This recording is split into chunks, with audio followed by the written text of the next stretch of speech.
Сәлем қыздар, бүгін біз сіздермен таңғы асқа немесе бестің шайына күшті кететін өте дәмді сырникиді бірге дайындайтын боламыз.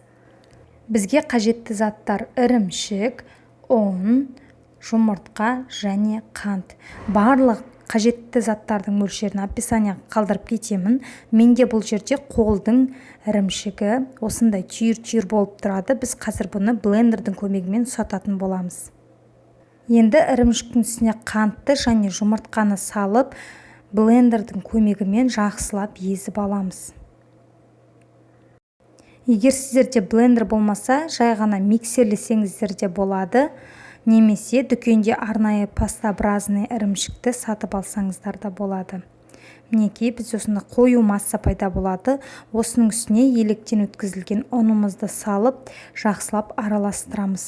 Достар, қазақша фудблогтың дамуына барынша өз үлесіңізді қосып, каналға тіркелмеген болсаңыз тіркеліп, жанындағы қоңырауша белгісіне все деп басуды ұмытпаңыз.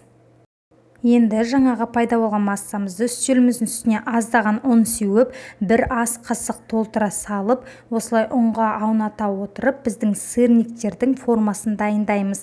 Егер сіздерде менікінде осындай дөңгелекше форма болатын болса, осылай жасасаңыздар өте ыңғайлы. Ал егер сіздерде бұндай форма болмаса, кез келген кесенің көмегімен де осылай дөңгелете отырып жасасаңыздар болады. Сіздерге түсінікті болу үшін тағы да бір көрсетейін. Бір ас қасық толтырып алып, жаңағы ұнның үстіне ауната отыра, қолымыздың көмегімен құрт секілді формаға келтіріп, осы дөңгелекшенің көмегімен жан жаққа ауната отыра, өзінің формасына келтіреміз. Және бастапқы күйінде біздің сырниктер өте жұмсақ, сонда бір былжырап тұрады.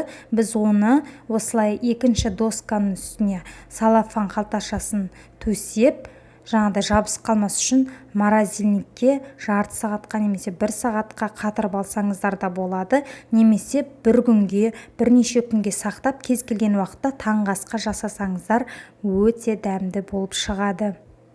Ендігі кезекте біздің сырниктерді табаға аздаған ғана май құйып, екі жағы қызарғанша пісіріп алатын боламыз. Оттың асты орташа болуы тиіс. Өте жылдам пісіп шығады.